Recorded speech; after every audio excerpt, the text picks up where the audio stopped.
Olá, boa tarde. Eu sou Daniel Oliveira, sou doutorando em Ambiente e Sustentabilidade pela Universidade Nova de Lisboa e hoje vou apresentar para vocês um pouco do meu processo do doutorado, com o título aqui Mapeamento Cultural da Lagoa de Albufeira, um estudo etnográfico crítico para a sustentabilidade.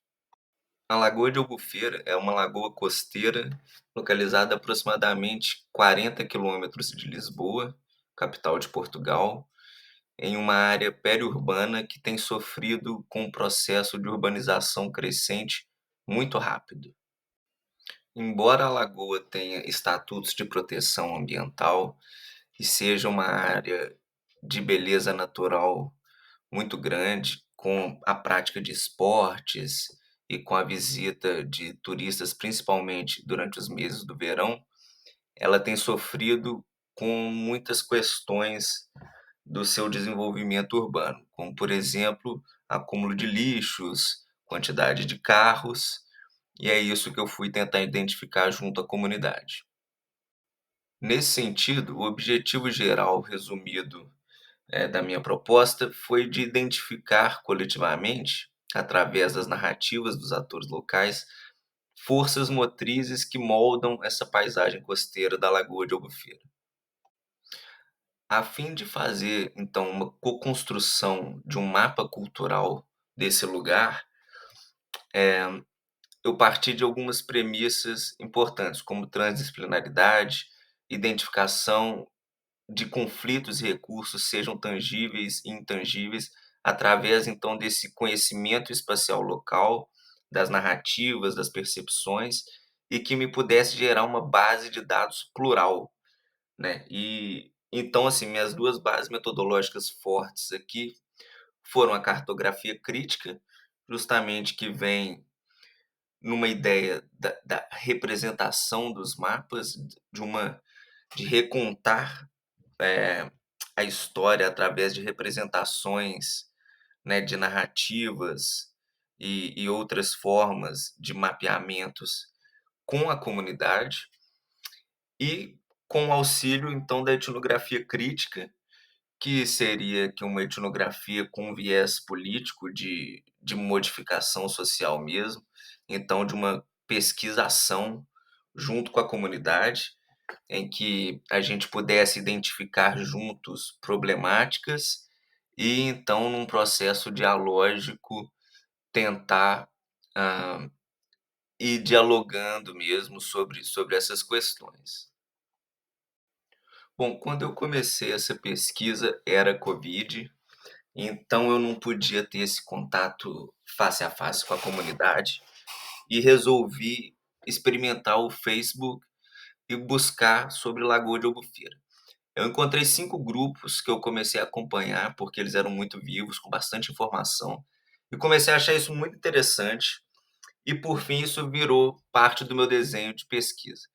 Então, durante 2 anos e meio, quase 3 anos, de novembro de 2020 a fevereiro de 23, eu analisei esses 5 grupos, todas as postagens, e separei 67 postagens entre 2.590 reações, mais de 1.000 comentários, mais de 1.000 partilhas, e fiz uma análise etnográfica, ah, de todas essas narrativas. De forma resumida, eu fiz então essa coleta desses dados e depois fiz uma filtragem com essas informações, com essas informação geográfica das redes sociais, o Social Media Geographic Information. Eu fiz uma filtragem para perceber o que estava dentro da bacia da Lagoa de Albufeira. E com isso comecei a fazer uma codificação temática a partir da ideia de Paulo Freire, dos temas geradores, para tentar criar clusters a partir daquilo que a comunidade estava dizendo.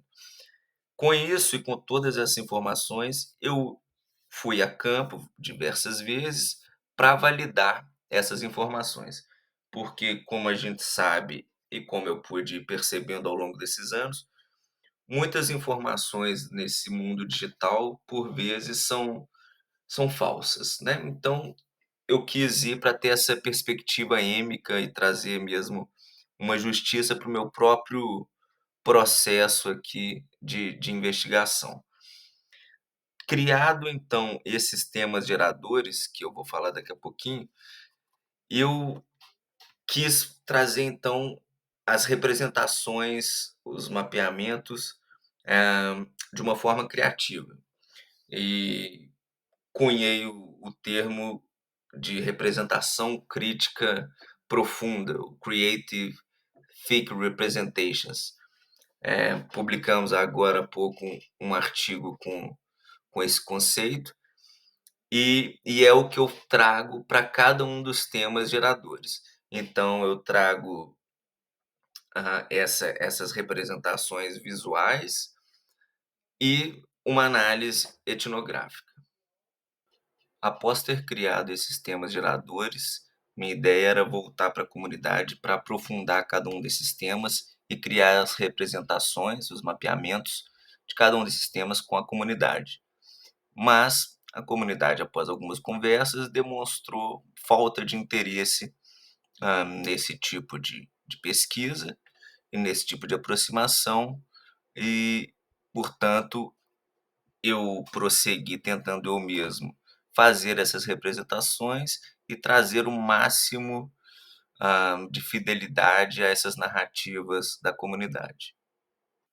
Então, tendo adequado o meu desenho de investigação, foram criados esses 8 temas geradores e que eu vou falar um pouquinho só sobre eles. Infelizmente, eu não posso aqui ainda apresentar as minhas representações, porque elas estão sobre avaliação nesse momento para uma revista, mas eu vou passar rapidinho por alguns sketches aqui para vocês terem uma ideia.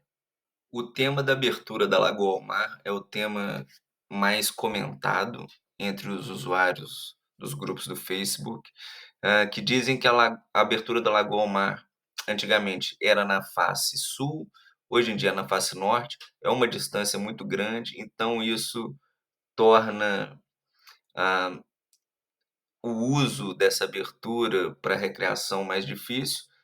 Esse é o meu ponto de vista, mas de toda forma eles mencionam que havia um movimento festivo antes, que eles abriam antes com paz, que eles acampavam e que hoje é feito com máquinas, então que se perdeu muito da história da lagoa e por aí vai.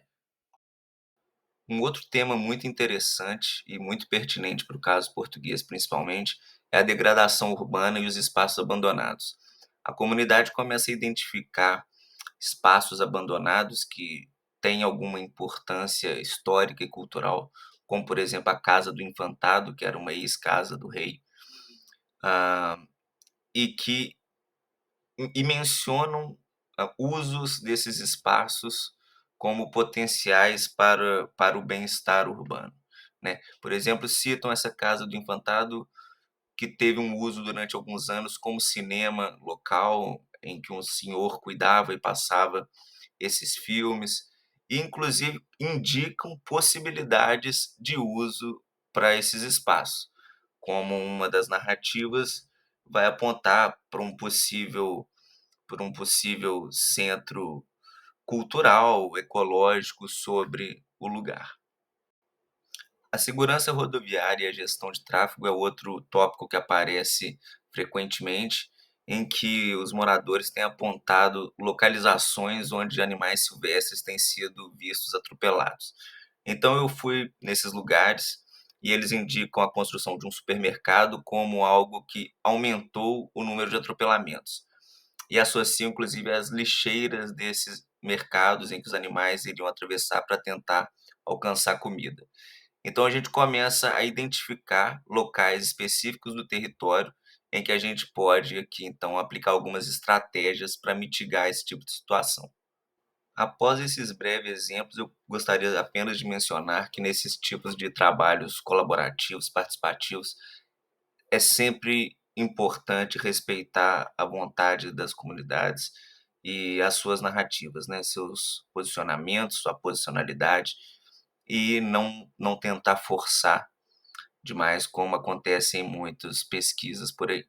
Estou disponível para qualquer questão. Muito obrigado.